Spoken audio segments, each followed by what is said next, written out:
लरसता हूं कफन से मगर पहनना जरूर है। हो जाती है कप कपी तुरबत को देखकर, पर मुद्दतो इस कब्र में रहना जरूर है। लरसता हूं जनाजों को मैं अक्सर देखकर, लेकिन मेरा जनाजा भी उठना जरूर है। यह इबरत के चंद अशार मैंने आपके सामने रखे।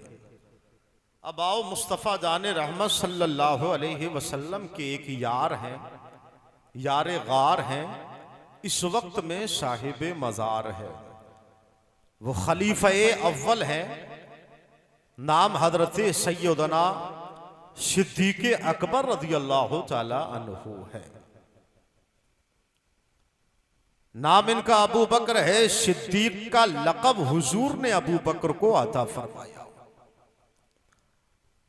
अब यहां से हजरत सैयदना सिद्दीक़ अकबर रज़ियल्लाहु ताला अन्हु का फरमान सुने और मेरी गुफ्तगू आगे बढ़ने के लिए आप थोड़ा सा सहारा बने। हजरत सैयदना सिद्दीक़ अकबर रज़ियल्लाहु ताला अन्हु फरमाते हैं, मन दखलल क़ब्र बिला ज़ातिन फ़कअन्नमा रकिबल बहरा बिला सफ़ीनतिन।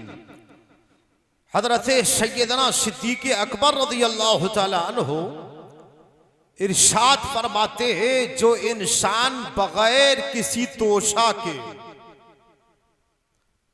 बगैर किसी तोशा के कब्र में गया। यहां तोशा से मुराद हजरत सैयदना सिद्दीक़ अकबर रज़ियल्लाहु ताला अन्हु ने जो लिया वो नेक आमाल लिया।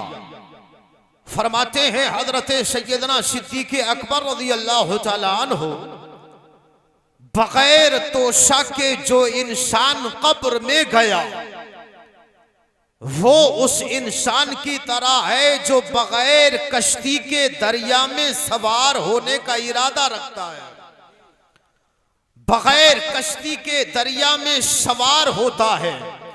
जनाब हजरत सैयदना सिद्दीक़ अकबर रज़ियल्लाहु ताला अन्हु ने पैगंबर इस्लाम सल्लल्लाहु अलैहि वसल्लम की उम्मत को ये दर्श दिया, ये पैगाम दिया है, ऐ मेरे मुस्तफ़ा, ऐ मेरे पैगंबर, ऐ मेरे रसूल के वफादारों, याद रखो दुनिया के अंदर, बगैर दुनिया के अंदर तुम तोशा जमा करना और दुनिया से जब जाओ तो बगैर तोशा के तुम कब्र में ना जाना।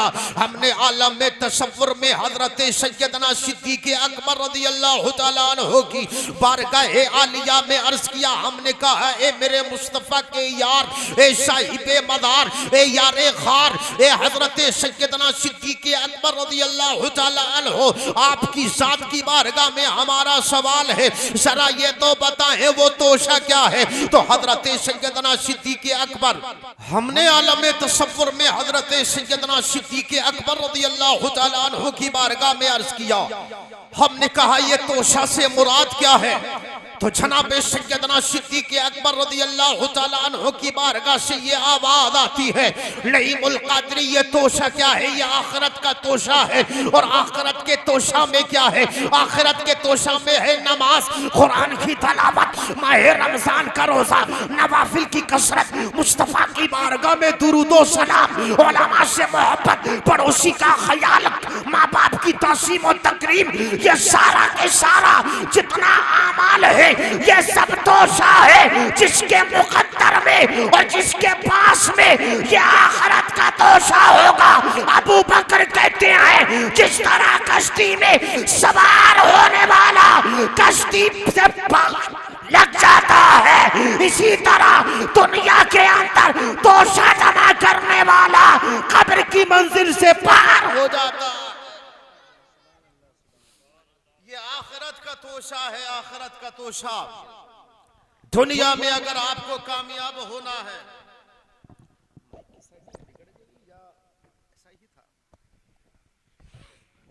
दुरूद शरीफ पढ़े सल्लल्लाहु अलैहि या रसूल अल्लाह, या नबी अल्लाह, या हबीब अल्लाह सल्लल्लाहु तआला अलैहि वसल्लम। हजरात, ये जो आप इस वक्त में जलसा में बैठे हैं, ये कब्र की तैयारी है, ये नज़ा के वक़्त की तैयारी है, ये मौत की तैयारी है, ये जनाब इस्राइल से मुलाकात करने की तैयारी है, खुदा की बारगाह में हाजिर होने की तैयारी है, मुस्तफ़ा जाने रहमत की बारगाह में जो हमें और आपको अपनी जिंदगी का हिसाब किताब देना है, ये उसी की तैयारी है। यही वजह है जगह जगह नबी के नाम के जलसे सजाए जाते हैं, सरकार की महफिलें मुनाकिद की जाती है। यही वजह है कभी 10वां में नबी का जलसा, कभी 20वां में नबी का जलसा, कभी 40वां में नबी का जलसा, कभी बरसी की फातिया में नबी का जलसा। आखिर क्यों? इसलिए क्योंकि मरने वाला जब दुनिया से जाता है तो अमाल का सिलसिला बंद हो जाता है, मगर जब उसके घर वाले जमीन पर बैठकर उसके लिए ईसाले सवाब करते हैं, यहाँ ईसाले सवाब होता है, वहाँ कब्र में मुर्दे को सवाब पहुँचता। नारे तकबीर, नारे रिसालत, मसलके आला हजरत, नारे तकबीर, जिंदाबाद जिंदाबाद। अब कुरान की आयत का तर्जमा सुनो। अल्लाह ने फरमाया, कुल महबूब फरमा दो, कुल यतवफ़्फ़ाकुम मलकुल मौत अल्लज़ी, तुम्हारे दरमियान में एक फरिश्ता आता है जिसका नाम इस्राइल है, ये आने के बाद तुम्हारी रूह को कब्ज करता है। अल्लाह फरमाता है ये मौत का फरिश्ता है, ये तुम्हारे दरमियान में आता है और आने के बाद में रूह को निकालता है। रब कहता है इसमें उसका कोई कसूर नहीं है, कोई खता नहीं है। वो किला बेखुम, हमने उसको तुम पर मुकर्रर कर दिया है। जब हमारा हुक्म होता है तब ये फरिश्ता आता है, और ये मौत का फरिश्ता ऐसा फरिश्ता है, इससे एक आलिम भी मुलाकात करता है, फासिल भी मुलाकात करता है, मुदर्रिस भी मुलाकात करता है, तालिबे इल्म भी मुलाकात करता है। ये मौत का फरिश्ता ऐसा है, पालने में लेटने वाला बच्चा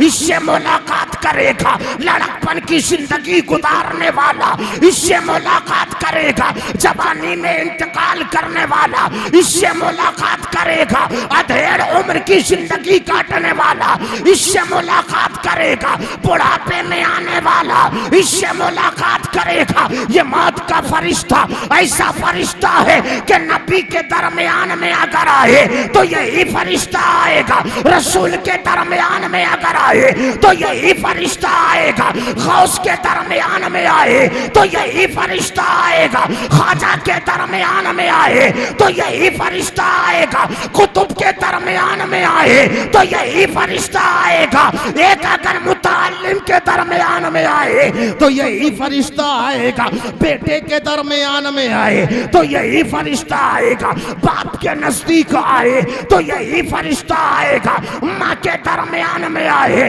तो यही फरिश्ता आएगा। पता ये चला मौत के वक्त में ये फरिश्ता आता है, अपनी मर्जी से नहीं, खुदा के हुक्म से आता।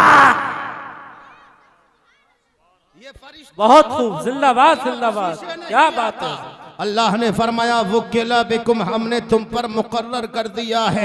ये फरिश्ता अल्लाह के हुक्म से आता है, सबसे मुलाकात करता है।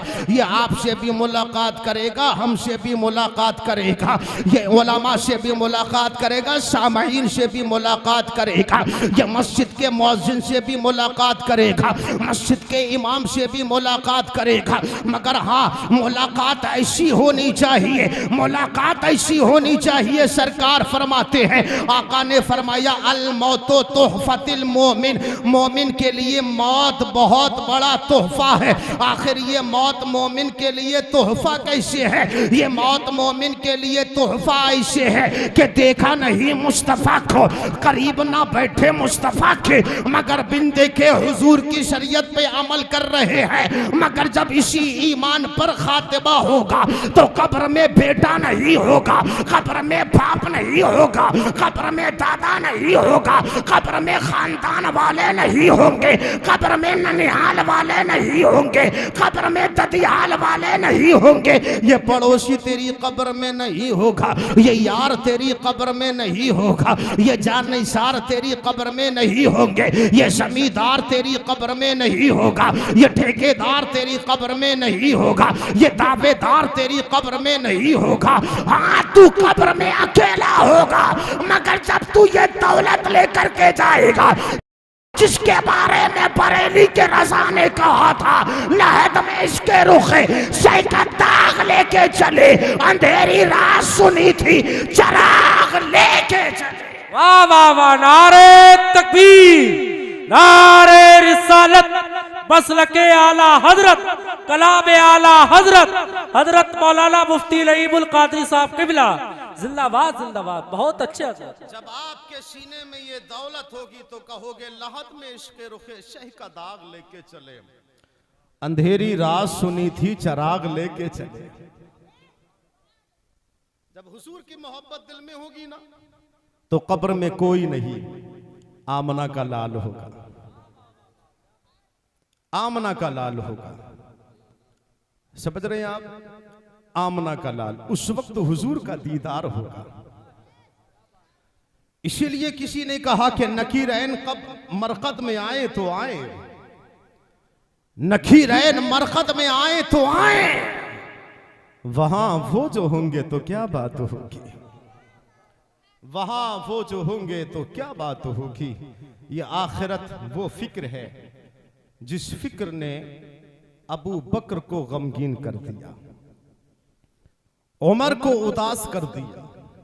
यह आखिरत की फिक्र वो फिक्र है जिसने हजरत उस्मान गनी को रोने के लिए मजबूर कर दिया। यही आखिरत की फिक्र वो फिक्र जिस फिक्र को महसूस करने के बाद मौला ए कायनात शेरे खुदा के जिस्म का रूंगटा खुदा के खौफ से खड़ा हो जाता। लोग जब अली की कैफियत देखते तो कहते या अली, हमने किसी मैदान में काफिरों के सामने आपका ये हाल, ये कैफियत नहीं देखी, मगर जिस वक्त खुदा की बारगाह में हाजिर होते हो अली, तो जिस्म का रूंगटा खड़ा हो जाता है, बदन में कपकपी सी होने लगती है। अली, बात क्या है? उस वक्त में मेरे अली ने कहा था, ए मेरे यार सुन, जिस वक्त अली मैदान में उतरता है तो मुकाबला काफिर से करता है, और अली की शान क्या है, जब तक अली मैदान में इस्लाम का झंडा नहीं गाड़ देता, अली उस वक्त तक मैदान से वापस नहीं आता है। मौला अली फरमाते हैं, मगर एक सवाल करने वाले सुन, अली जिस वक्त इबादत में होता है, अली जिस वक्त हालत नमाज में होता है, उस वक्त में अली अपने खुदा की निगाह में होता है, खुदा के कुर्बे खास में होता है। यहां अली का जिस्म इसलिए कांपता है क्योंकि उस वक्त अली अपने रब का जलवा देख रहा होता है। तो किसी ने पूछा, कहा अली, तुमने कभी खुदा का जलवा देखा भी है? तो मौला ई कायनात ने कहा था, ए मेरे यार सुन, अली की दिल की कैफियत, अली के जज्बात ये है, अली का ख्याल ये है, अली का तसव्वुर ये है, अली का अमल ये है। जब तक हालत नमाज में अली अपने रब का दीदार न कर लेता, ये अली सजदे से सर नहीं उठाता। क्या बात है, क्या बात है, ये मौला अली का फरमान। अल्लाह अल्लाह।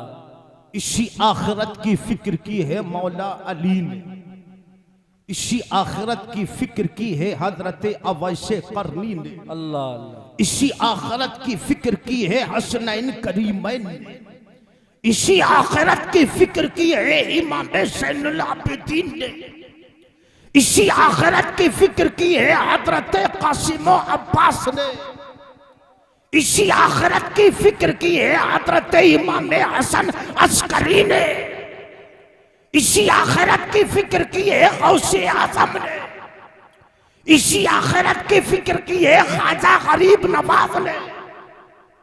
और एक नाम मैं ले दूं तो आपकी जबान पर आना चाहिए अल्लाह का नाम।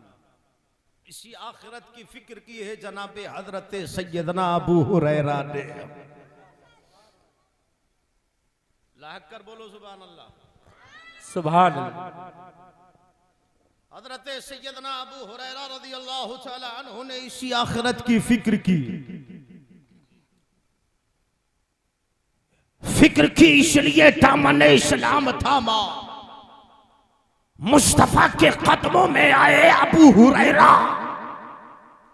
इस्लाम से रिश्ता जोड़ा अबू हुरैरा ने।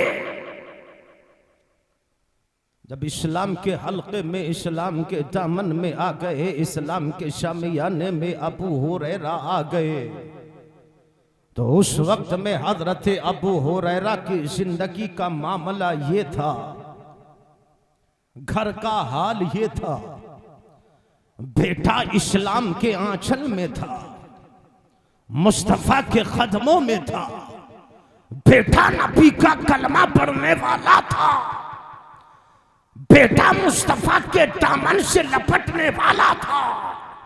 अबू हुरैरा हुजूर की सोहबत और रिफाकत में बैठने वाले थे।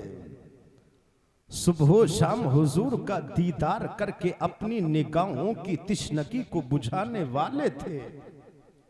मगर एक बात मुस्तफा जाने रहमत के इस चहीते प्यारे अबू हुरैरा को सताती थी। वो बात क्या है?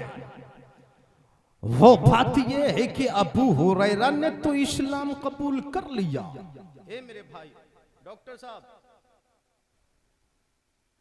अबू हुरैरा ने तो इस्लाम कबूल कर लिया, मगर जिस मां के शिकम में 9 महीना अबू हुरैरा ने गुजारे, 2 साल जिसकी छाती का दूध पिया, जिसके आंचल में रह करके अबू हुरैरा ने अपना बचपन गुजारा, जिसके आंचल में रहकर अपनी जवानी की दहलीज पर कदम हजरत अबू हुरैरा ने रखा, जिस मां की शफकतों के साए में अबू हुरैरा बड़े हुए, जिस मां के हाथों के लुक़्मे अबू हुरैरा ने खाए थे, जिस मां के आंचल के साए में अबू हुरैरा बैठे थे, जिस मां के सीने से लिपट कर अबू हुरैरा सोए थे, जिस मां का नूरानी चेहरा देखकर अबू हुरैरा बड़े हुए, वो हजरत अबू हुरैरा को एक बात बड़ी सताती, बड़ी परेशान करती, बड़ा दुख पहुंचाती। वो बात क्या थी? खुदा करे कि हर औलाद के सीने में माँ बाप के लिए दर्द पैदा हो जाए। दुनिया के अंदर नाफरमान औलाद, खुदा करे कि वालिदैन की फरमा बरदार हो जाए। एक बात अबू हुरैरा को बड़ी सताती। वो बात क्या थी कि अबू हुरैरा ने तो इस्लाम कबूल कर लिया, सरकार के कदमों में आ गए, मगर वालिदा की तरफ तवज्जो अबू हुरैरा की रहती थी। क्यों? क्योंकि हजरत अबू हुरैरा की वालिदा ने अभी इस्लाम कबूल न किया था, अभी इस्लाम कबूल न किया था। अब जरा तवज्जो, दिल पर हाथ रख कर के सुनना नौजवानों मेरी बात। सुबह होती तो आते अबू हुरैरा हुजूर के कदमों में। शाम का सूरज जब ढलने वाला होता तो अबू हुरैरा आते हुजूर के पहलू में। एक मर्तबा हजरत अबू हुरैरा के दिल में ये ख्याल आया कि आज मैं अपने नबी की बारगाह में ये अर्जी लगाऊंगा, या रसूल अल्लाह, अबू हुरैरा के हाथ में इस्लाम का आंचल अपने दे दिया। अबू हुरैरा ये आरज़ू लेकर के आया है कि क्यों ना आप मेरी माँ के लिए भी दुआ कर दें कि आपकी दुआ से अल्लाह मेरी वालिदा को भी हिदायत अता कर दे। अल्लाह अल्लाह, क्या बात है। आ गए हजरत अबू हुरैरा हुजूर के कदमों में। अंजुमन सहाबा लगी है, सरकार जलवा कर। हजरत अबू हुरैरा का चेहरे का रंग उतरा हुआ है, आंखों में आंसू है, माथे पे बल है, दिल में गम है, दिल परेशान। आके महफिल में अबू हुरैरा बैठ गए। यूं इस अंदाज में सर झुकाकर अबू हुरैरा बैठ गए सरकार की महफिल पे। सरकार अलैहिस्सलाम अभी कुरान सुना रहे हैं। जो ही अबू हुरैरा आकर बैठे, मेरे सरकार की निगाहे नबुव्वत अबू हुरैरा के चेहरे पर पड़ी। देखा अबू हुरैरा सहाबा की अंजुमन में यूं सर झुका के बैठे हैं। मेरे हुजूर ने जान लिया, पहचान लिया कि आज ये मेरा आशिक, मेरा दीवाना, मेरा सहाबी अबू हुरैरा मांगने क्या आया है। मांगने क्या आया, चाहता क्या है, आखिर कौन सी अपील लाया है। हुजूर ने जान लिया, पहचान लिया, और जैसे ही हुजूर ने इतना जाना, सहाबा से कहा, मेरे सरकार ने, ऐ मेरे सहाबा, तुम जरा कुछ देर के लिए महफिल से अलग हो जाओ।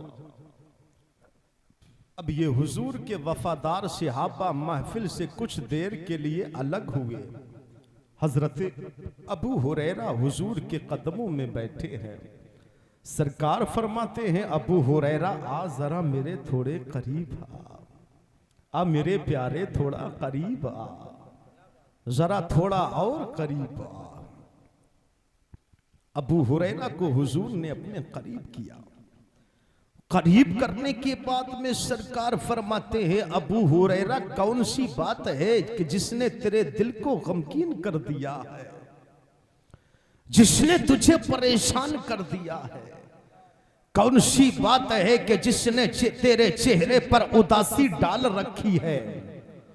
अबू हुरैरा बता तो सही। जैसे ही सरकार ने इतना फरमाया, अबू हुरैरा जानते हैं हर मर्ज की दवा अगर कहीं मिलेगी तो सरकार के कदमों में मिलेगी। हाय हाय हाय, क्या बात है हज़रत, जिंदाबाद जिंदाबाद। जैसे ही सरकार ने कहा था, अबू हुरैरा बता तो सही कौन सी बात है कि तू उदास है, गमगीन है, परेशान है, बता तो सही। जैसे ही सरकार ने इतना फरमाया था, हजरत अबू हुरैरा की आंखों में आंसू आ गए।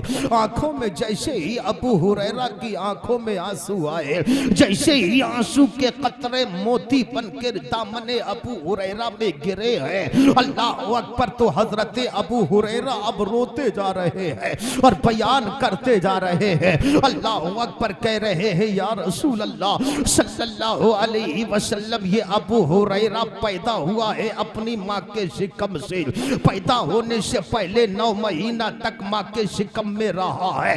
2 साल अबू हुरैरा ने अपनी वालिदा की छाती का दूध पिया है। लड़कपन में अपनी माँ की उंगली पकड़ के अबू हुरैरा ने चलना सीखा है। जवानी की दहलीज तक अगर पहुंचा है तो अपनी माँ की दुआओं के सदक़े में पहुंचा है। मगर या रसूल अल्लाह मुझे आखिरत की फिक्र सता रही है। जैसे ही अबू हुरैरा ने इतना कहा था या रसूल अल्लाह आखिरत की फिक्र सता रही है, तब मेरे पैगंबर ने, मेरे रसूल ने फरमाया था अबू हुरैरा तू हमारे दामने करम में आ गया है, हमारे कदमों में आ गया है, इस्लाम से वाबस्ता हो गया है, कलमा तूने हमारा पढ़ा है, खुदा की इबादत करता है। अबू हुरैरा तुझे आखिरत की फिक्र नहीं करनी चाहिए। जब सरकार ने इतना कहा था, अल्लाह अकबर, हुजूर का फरमान सुनने के बाद अबू हुरैरा की आंखें और ज्यादा अश्कबार हो गई।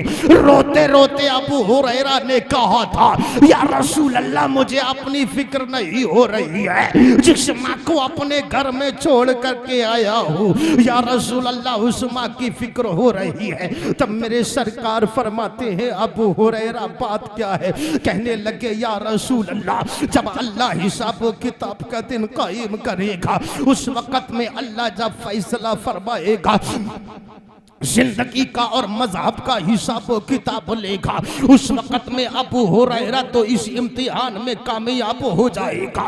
इसलिए क्योंकि अबू हुरैरा या रसूल अल्लाह आपके दामने करम में आ गया है, आपके कदमों में आ गया है, आपके पहलू में आ गया है, आपके मजहब में आ गया है। या रसूल अल्लाह अबू हुरैरा कामयाब हो जाएगा, मगर मैदान महशर में मेरी माँ भटकेगी, मेरी माँ बेसहारा होगी। खुदा का अगर इशारा हो गया जहन्नम में डाल दे तो अबू हुरैरा उस माँ को जहन्नम में जाता हुआ कैसे देख सकेगा जिसके शिकम में अबू हुरैरा 9 महीना रहा है, जिसकी छाती का दूध अबू हुरैरा ने पिया है। मेरे सरकार फरमाते हैं अबू हुरैरा रोने की बात नहीं है, बताने की बात है, अर्ज करने की बात है, बता तो सही तू चाहता क्या है। तब अबू हुरैरा ने सरकार की बारगाह में अर्ज किया था या रसूल अल्लाह मैंने आपका मजहब कबूल कर लिया है, आपके कदमों में आ गया हूँ। अबू हुरैरा के दिल का अरमान ये है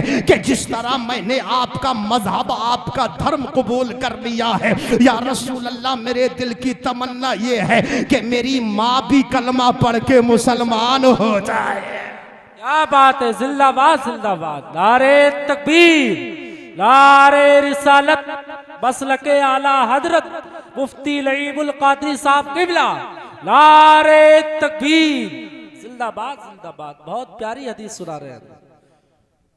रोते हुए अबू हुरैरा कहते हैं या रसूल अल्लाह मेरे दिल का अरमान ये है कि मेरी माँ भी इस्लाम वाली हो जाए, वो भी मुसलमान हो जाए, वो भी कलमा पढ़ने वाली हो जाए। या रसूल अल्लाह वो भी आपका कलमा पढ़ ले, आपके मज़हब में दाखिल हो जाए। इसलिए क्योंकि रोज़े महशर अगर इस हाल में मेरी माँ को जहन्नम का ईंधन बनाया गया तो अबू हुरैरा से बर्दाश्त न होगा। जैसे ही अबू हुरैरा ने इतना कहा था, मेरे पैगंबर ने अपने हाथों को उठाया, उठाने के बाद में खुदा की बारगाह में अर्ज किया अल्लाहुम्मा इहदी उम्मे अबू हुरैरा, या अल्लाह अबू हुरैरा की माँ को हिदायत अता फरमा।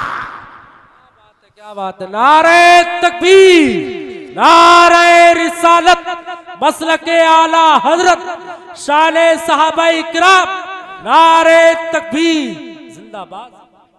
सरकार ने अपने हाथ उठाए, हाथ उठाने के बाद में अबू हुरैरा की माँ के लिए दुआ की। मेरे सरकार ने, आका ने अर्ज किया अल्लाह की बारगाह में अल्लाहुम्मा इहदी में अबू हुरैरा, या अल्लाह अबू हुरैरा की माँ को हिदायत दे दे। अबू हुरैरा कहते हैं अभी अभी मैं सरकार की बारगाह में रो रहा था, मगर जैसे ही हुजूर ने अपने दस्ते नबुव्वत दराज करके खुदा की बारगाह में मेरी माँ की हिदायत के लिए दुआ की है, मैं सरकार की बारगाह से उठा। अब जब अपने घर की तरफ जा रहा था तो अबू हुरैरा कहते हैं मुस्कुराता जा रहा था, लहकता जा रहा था, मचलता जा रहा था, झूमता हुआ जा रहा था, और जाते जाते मैं ये कह रहा था जहां पानी अता कर दे, भरी जन्नत हिबा कर दे, नबी मुख्तार कुल है, जिसको जो चाहे आता। वाह वाह वाह वाह वाह, क्या बात है हजरत, बहुत अच्छा बयान है, सुभान अल्लाह से। अबू हुरैरा कहते हैं मैं गड़बड़ हो रहा है ये कुछ, जरा देखें क्या कह रहा है आपका साउंड। ऑपरेटर साहब कहाँ गए? साउंड की आवाज बढ़ाओ थोड़ी। नहीं साउंड ठीक है, कुछ गड़बड़ हो रही है। बोलिए सुभान अल्लाह। हेलो हेलो, चलिए चलिए दिल लगाकर बोलिए जरा सुभान अल्लाह। अबू हुरैरा कहते हैं मैं हुजूर की बारगाह में था, सरकार ने हाथ उठाए, या अल्लाह अबू हुरैरा की माँ को हिदायत दे। कहते हैं अबू हुरैरा मैं मचलता हुआ, झूमता हुआ, लहकता हुआ, खुश होता हुआ, मुस्कुराता हुआ अपने घर की तरफ गया। जैसे ही मैं अपने मकान की दहलीज पर पहुंचा, अबू हुरैरा कहते हैं मैंने दरवाजा बंद पाया, मैं बाहर खड़ा हो गया, मैंने आवाज लगाई मां तेरा बेटा आया है। इमाम तेरा बेटा आया। अबू हुरैरा कहते हैं अंदर से आवाज आई, अबू हुरैरा जरा थोड़ी देर ठहर जा, इंतजार कर ले, जरा थोड़ी देर ठहर जा, इंतजार कर ले। आए हाय हाय, इधर एक मां का अदब है और इधर एक बेटे का ख्याल, और उधर हुजूर की बारगाह है। जरा तवज्जो दिया। दुआ की है सरकार ने, कराई है एक बेटे ने। किसके हक में? मां के हक में। किसके हक में? मां के हक में।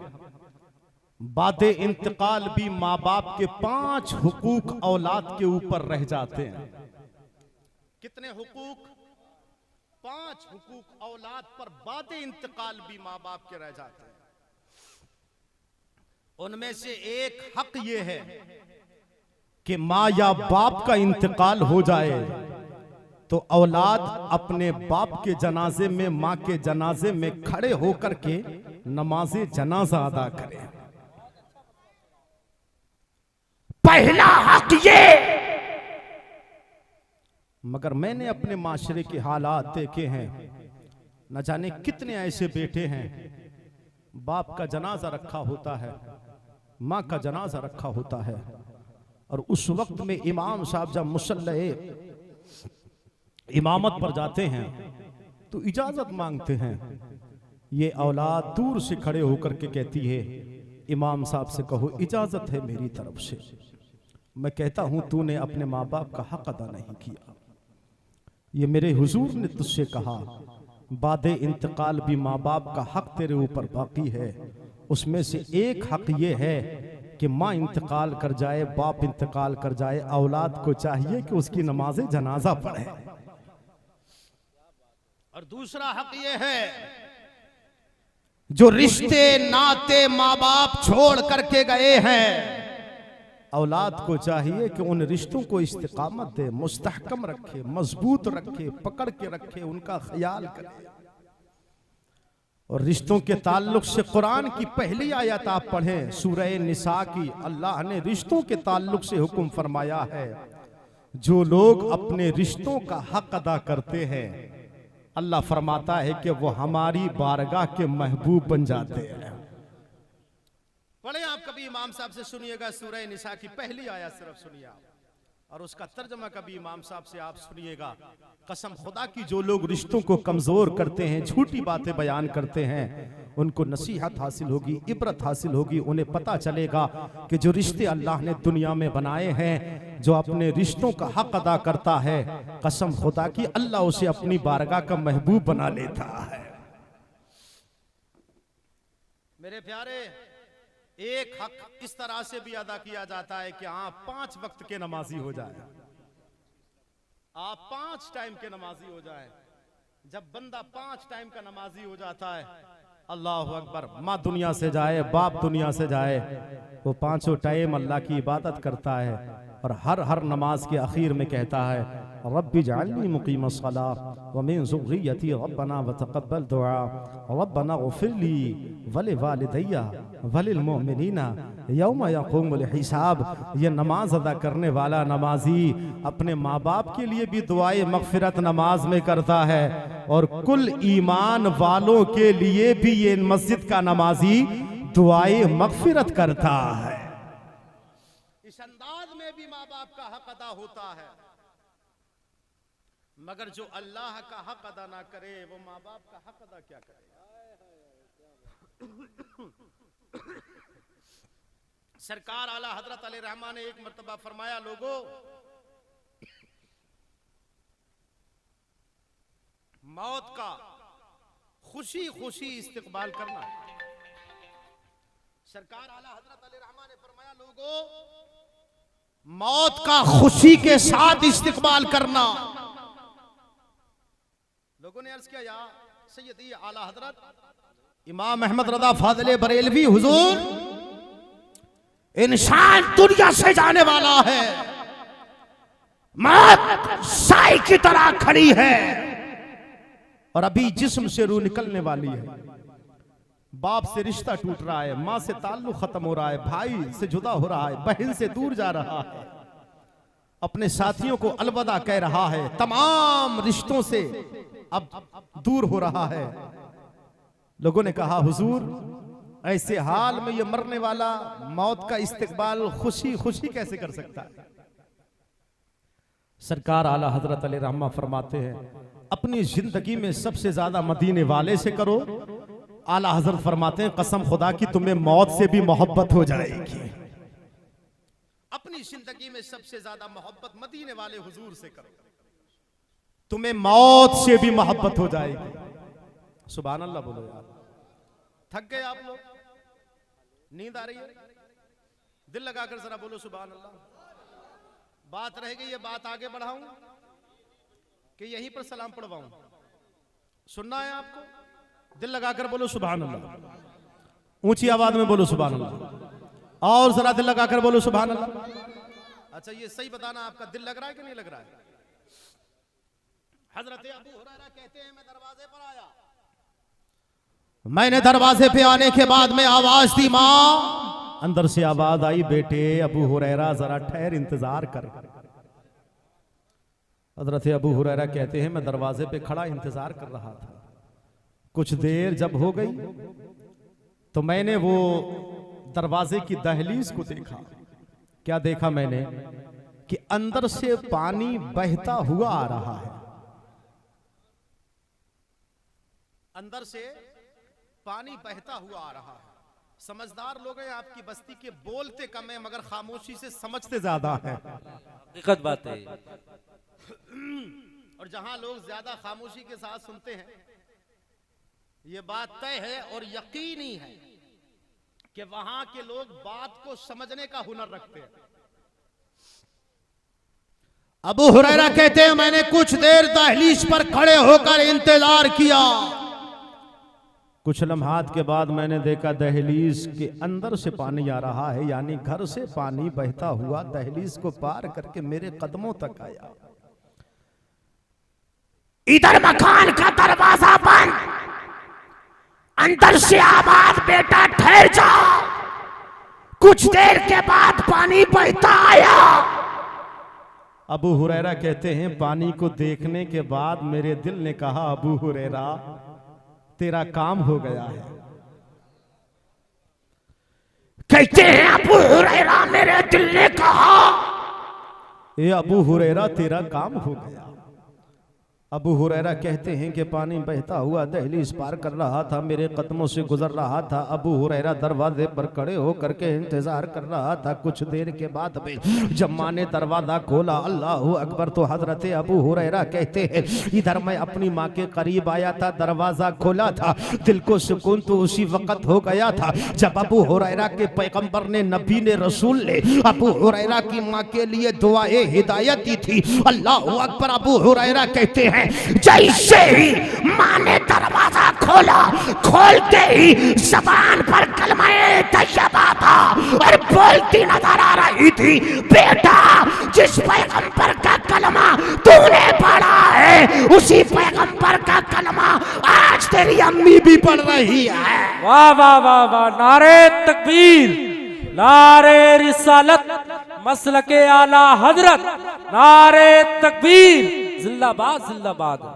अबू हुरैरा कहते हैं ये मेरी माँ की तकदीर बदली गई मेरे सरकार की दुआ से। हुजूर ने दुआ करती तो माँ को इस्लाम मिल गया, सरकार के कदम मिल गए, आखिरत की पूरी दौलत मिल गई, अल्लाह की तौहीद मिल गई, खुदा की इबादत का सलीका मिल गया, एक माबूद की इबादत करने का मौका मिल गया।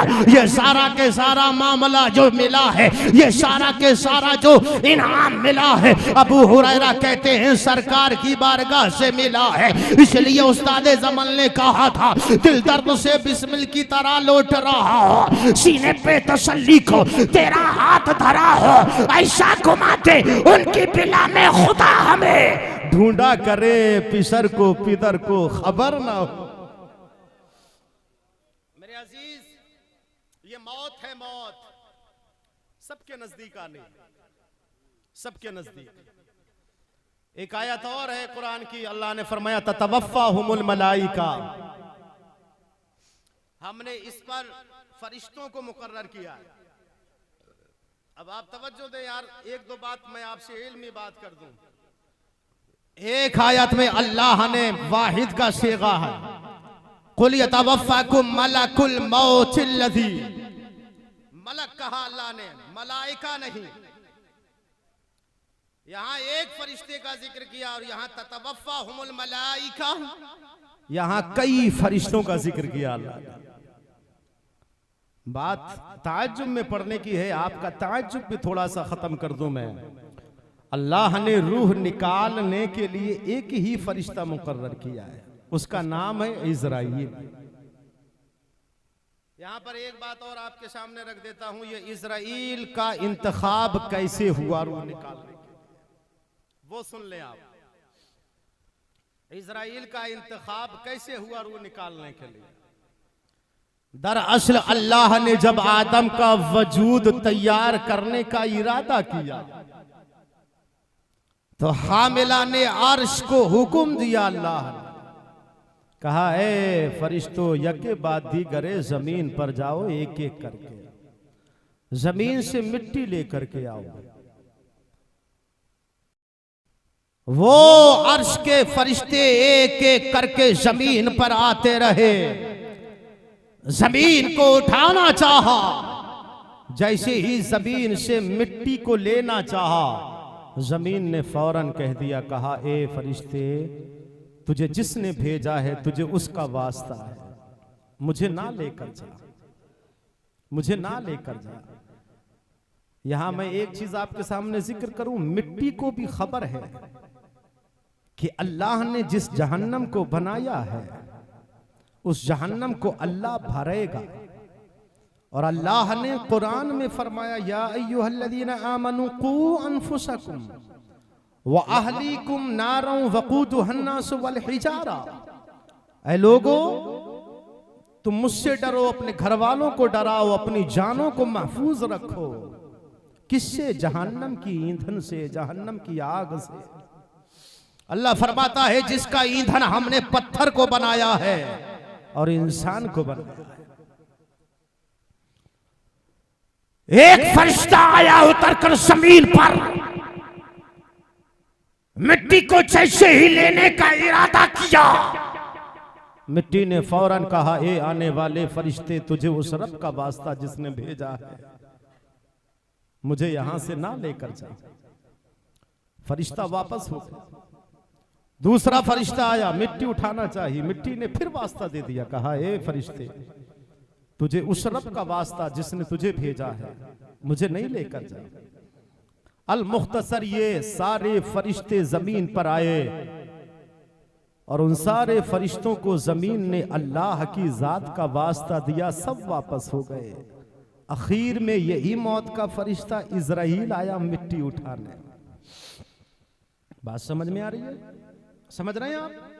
आखिर में यही मौत का फरिश्ता जिसके ताल्लुक से अल्लाह ने फरमाया है वुक्किला बिकुम, हमने इसको मुकर्रर कर दिया है। किस पर? इंसानों पर। इंसानों पर हमने इसको मुकर्रर कर दिया है। आखिर में आया ये फरिश्ता, मिट्टी उठाई। ए बच्चों, उठाई मिट्टी। मिट्टी ने फिर वास्ता दे दिया, कहा ए फरिश्ते, तू जिसके हुक्म से आया है उसकी जात का वास्ता है, तुझे हमें ना लेकर जा। इजराइल ने कहा ए मिट्टी सोल, जिसके हुक्म से आई हूं, जिसके हुक्म से, फरिश्ते ने कहा ए मिट्टी सुन, जिसके हुक्म से आया हूं, मेरे लिए उसका हुक्म अव्वल दर्जा रखता है, तेरा वास्ता नहीं। मैं जिसके हुक्म से आया हूं, अब यहां वास्ता नहीं चलेगा, बल्कि जिसके हुक्म से आया हूं उसका हुक्म माना जाएगा, तकमील की जाएगी। यही इजराइल फरिश्ते ने वास्ता ठुकराया, अल्लाह के हुक्म की तकमील की, जमीन से मिट्टी को उठाया और उठा करके ले गया खुदा की बारगाह में। तब से इंसानों के जिस्म से रूह निकालने के लिए इस मौत के फरिश्ते इजराइल को मुकर्रर कर दिया। और दीगर जो फरिश्ते हैं ततवफ़्फ़ाहुमुल मलाइका, ये इस फरिश्ते के मददगार हैं। वैसे तो कुल 4 फरिश्ते हैं जो पूरी कायनात का निजाम संभाले हैं। बात समझ में आ रही है आपकी? दिल लग रहा है आपका? दिल लग रहा है तो दिल से बोलो और जबान पर लाओ सुभान अल्लाह। 4 फरिश्ते हैं जिनसे कायनात का पूरा निजाम चल रहा है। अल्लाह ने किसी चीज पर रख दिया है, किसी को किसी चीज पर मुकर्रर कर दिया है।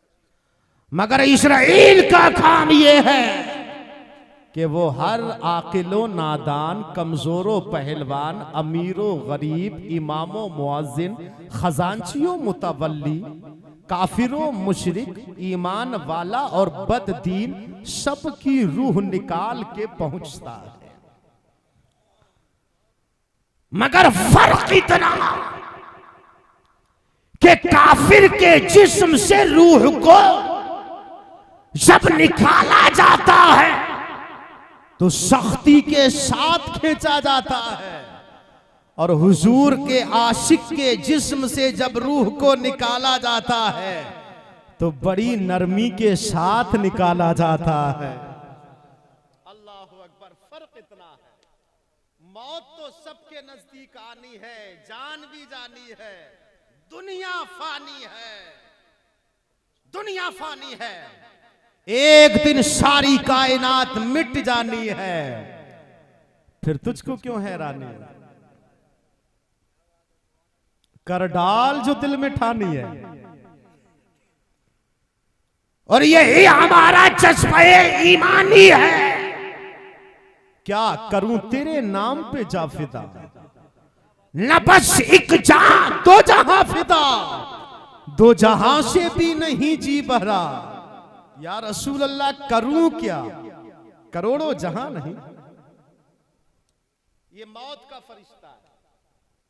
तवज्जो चाहूंगा मैं आपकी, तवज्जो चाहूंगा। दिल लगाकर जरा बोले सुभान अल्लाह, और ऊंची आवाज में जरा बोले सुभान अल्लाह, और जरा लहक कर बोले सुभान अल्लाह, जरा मचल कर बोले। अब यहां तवज्जो दीजिएगा आप, एक आखिरी बात मैं आपसे कर दूं। आपने बड़े बड़े अमीरों के जनाजे देखे होंगे। मैं ये आखिरी बात कर रहा हूं, वक्त मेरा काफी हो गया है और आप भी बहुत देर से बैठे हुए हैं। अल्लाह आप सबको सलामत रखे। आमीन। फिर कभी जब हमारी और आपकी मुलाकात होगी तो तकरीर ये 1 सवा घंटा 1.5 घंटा नहीं, इंशाल्लाह 2 घंटा होगी। इंशाल्लाह। तवज्जो है? सुने आप, आखिरी बात सुन लें। आपने बड़े बड़े अमीरों के जनाजे देखे होंगे, कब्रिस्तान में रखा भी होगा। हाँ, कब्रिस्तान में रखा भी होगा, कब्र में उतारा भी होगा। आप मुझे ये बताइए कि किसी अमीर की मरकद को, कब्र को आपने किसी गरीब की कब्र से ज्यादा चौड़ा देखा है? बताइए, सही बताओ। कब्र की चौड़ाई लंबाई में कोई इख्तलाफ आपने कभी पाया अपनी जिंदगी में? नहीं ना। एयर कंडीशन रूम में रहने वाले को भी 2 गज जमीन, और फुटपाथ पे जिंदगी काटने वाले को भी 2 गज जमीन, कार के अंदर घूमने वाले को भी 2 गज जमीन, और रात की तारीकियों में रक्षा चलाने वाले एक कमजोर और एक तंगदस्त इंसान और एक फकीर मोहताज को भी 2 गज जमीन। और ये 2 गज जमीन भी मियां मरने के बाद में वो नाप के देता है जिसके हिस्से का थोड़ा थोड़ा तबर्रुक निकाल के एक थाल में रख दिया जाता है।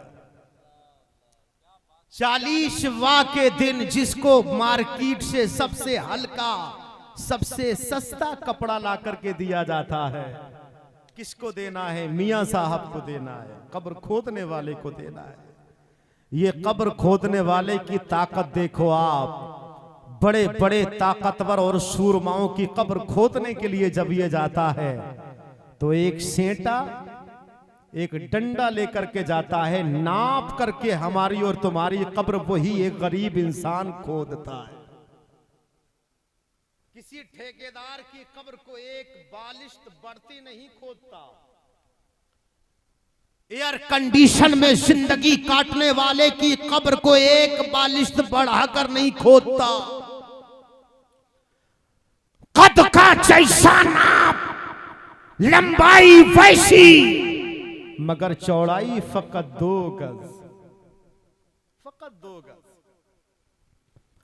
पता ये चला यहाँ जमीन पर जब तक हम जिंदा हैं, कोई महल में है, कोई झोपड़े में है, कोई छप्पर में है, कोई पन्नी डालकर जिंदगी काट रहा है, कोई कार में घूम रहा है, कोई रक्षा चला करके अपना पेट भर रहा है, कोई हलाल तरीके से लुक़्मे कमा रहा है, और कोई हराम काम से तरक्की की तरफ जा रहा है और कह रहा है इसमें अल्लाह का फजल शामिल है।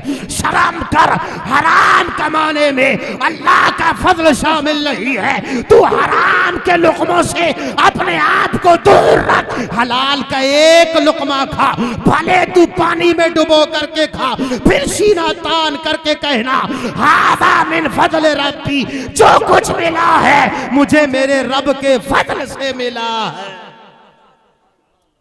फिर कसम खुदा की याद रखना, तू दुनिया में भी कामयाब होगा और तू आखिरत में भी कामयाब होगा। यहां मामला ये है, आज मैं जानते हो जंगल थोड़ी देर के लिए गया घूमने के लिए, मैंने लोगों को खेत देखे, खेत मेड़ पर पांव रखने की ठीक से जगह नहीं थी। किसी के खेत में चल करके मुझे दूसरे की फसल देखना पड़ा। समझ रहे आप? किसी ने वहां पर फावड़े से काट रखा था और किसी ने हैरों से काट रखा था। मेड़ ठीक से, जबकि वो दोनों जानते हैं आपस वाले जिसका बराबर में खेत है कि इस मेड़ पर मुझे भी चलना है और उसे भी चलना है। इतनी गुंजाइश आज हमारे दिलों में नहीं रही। ये जो थोड़ी थोड़ी बालिश चाऊ चाऊ भर या 2-2 उंगल आप बढ़ा करके रास्ता खत्म कर देते हो, याद रखो मरने के बाद में तुझे भी उतनी ही जमीन मिलनी है, उसे भी उतनी ही जमीन मिलनी है। इसलिए मैं आपसे एक गुजारिश करूंगा कि दुनिया में जब तक रहो खुलूस के साथ रहो, मोहब्बत के साथ रहो, भाईचारे के साथ रहो, अमन के साथ रहो, प्यार के साथ रहो, मोहब्बत के साथ रहो, खुलूस के साथ रहो, और अपनी जिंदगी में नमाजों नमाजों की पाबंदी करो, बाप अगर जिंदा है तो ताजीम करो, माँ अगर हयात है तो उसकी ताजीम करो, उसका इकराम करो, उसकी इज्जत करो, उसका एहतराम करो। अगर तेरे दरमियान में पड़ोसी है तो पड़ोसी का ख्याल रख ले। मस्जिद से अज़ान की आवाज़ें आ रही है तो मरने से पहले मस्जिद में जाकर के नमाजों की पाबंदी कर ले, इसलिए कि एक दिन वो आएगा तेरे जिस्म से रूह निकल जाएगी, जिस्म बेजान हो जाएगा। और याद रखो मुसलमानों, जिस वक्त में जिस्म से रूह का ताल्लुक खत्म होता है, हर कहने वाला कहता है क्या जनाजे को कफन पहना दिया, जनाजे को गुस्ल दे दिया, जनाजा उठा लिया गया, जनाजा कब्रिस्तान चला गया। कोई नहीं कहता है अब्दुल रहमान को गुस्ल दे दिया, अब्दुल रहीम को कफन पहना दिया, अब्दुल खलील का जनाजा चला गया। कोई नहीं कहता है, हर बंदा यही कहता है जनाजा क्या उठा लिया गया है, जनाजे को जो है कफन दे दिया गया है, अब जनाजा कब्रिस्तान में चला गया है। सब लोग कहते हैं मुर्दे का जनाजा आ रहा है, फला का जनाजा आ रहा है। इसलिए याद रखो ये नाबो निशान जो है बातें इंतकाल मिट जाने हैं। हाँ बाकी अगर रहना है दुनिया में तो बातें इंतकाल तेरा खुलूस रह जाएगा, अच्छा पैगाम रह जाएगा। अपनी जिंदगी में मदरसा कायम कर दे, ये बाकी रह जाएगा। खुदा का घर आबाद कर दे, ये बाकी रह जाएगा।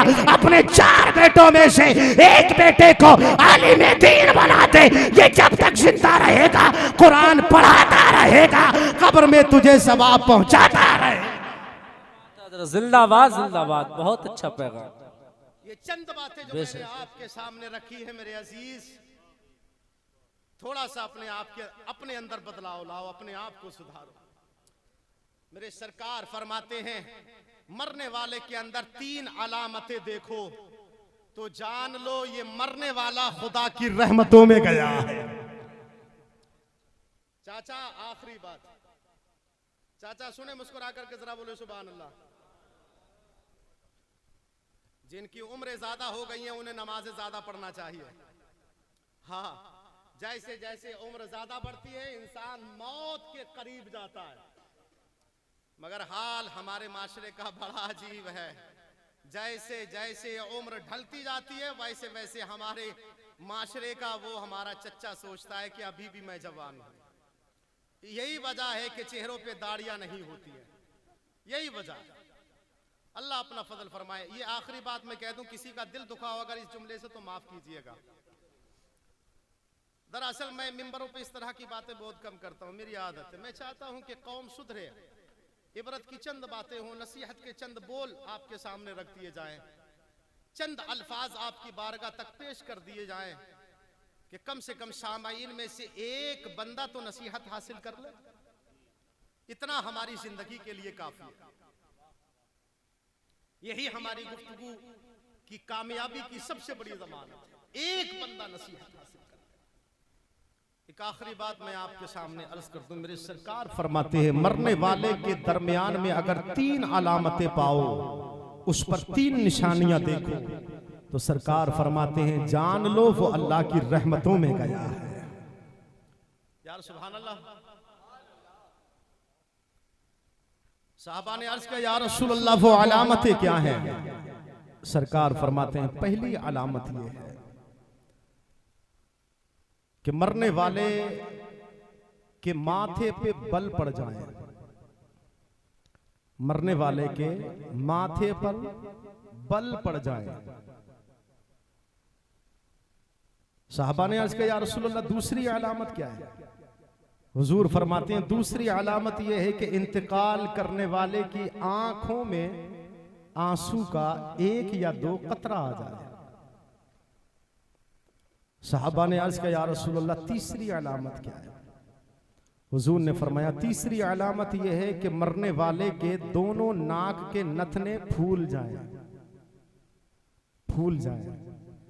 ये 3 अलामतें जिस मरने वाले के अंदर तुम पाओ, मेरे हुजूर फरमाते हैं जान लो वो इंसान अल्लाह की रहमतों में गया है, अल्लाह की रहमतों में गया है, अल्लाह की अमान में गया है। साहबा ने अर्ज किया या रसूल अल्लाह सल्लल्लाहु अलैहि वसल्लम इसमें हिकमत क्या है? हुजूर ने इरशाद फरमाया, हिकमत यह है इंसान जब खौफ से रोता है, कोई चीज उसे परेशान करती है, जब वो रोता है तो हुजूर फरमाते हैं तुमने देखा होगा रोने वाले के नाक के दोनों नथने फूल जाते हैं, आंखों में आंसू भी होते हैं और माथे पे बल होते हैं। जिस मरने वाले इंसान के अंदर ये 3 अलामतें पाई जाएं, मेरे और आपके नबी फरमाते हैं वो इंसान अल्लाह की रहमतों के साए में जाता है। यहां बाप रोता है, मां रोती है, भाई कहता है मेरा बाजू कट गया, बहन कहती है मेरा जिगर चला गया, मेरा सहारा उठ गया। मगर ये मरने वाला जब इस हाल में जाता है तो खुदा की रहमतें कहती हैं, ओ रोने वालों तुम्हें नहीं मालूम ये तुम सबसे दूर होकर के कहां आ रहा है। मेरे सरकार फरमाते हैं ये सबसे दूर होकर के अल्लाह की रहमतों के साए में जाता है।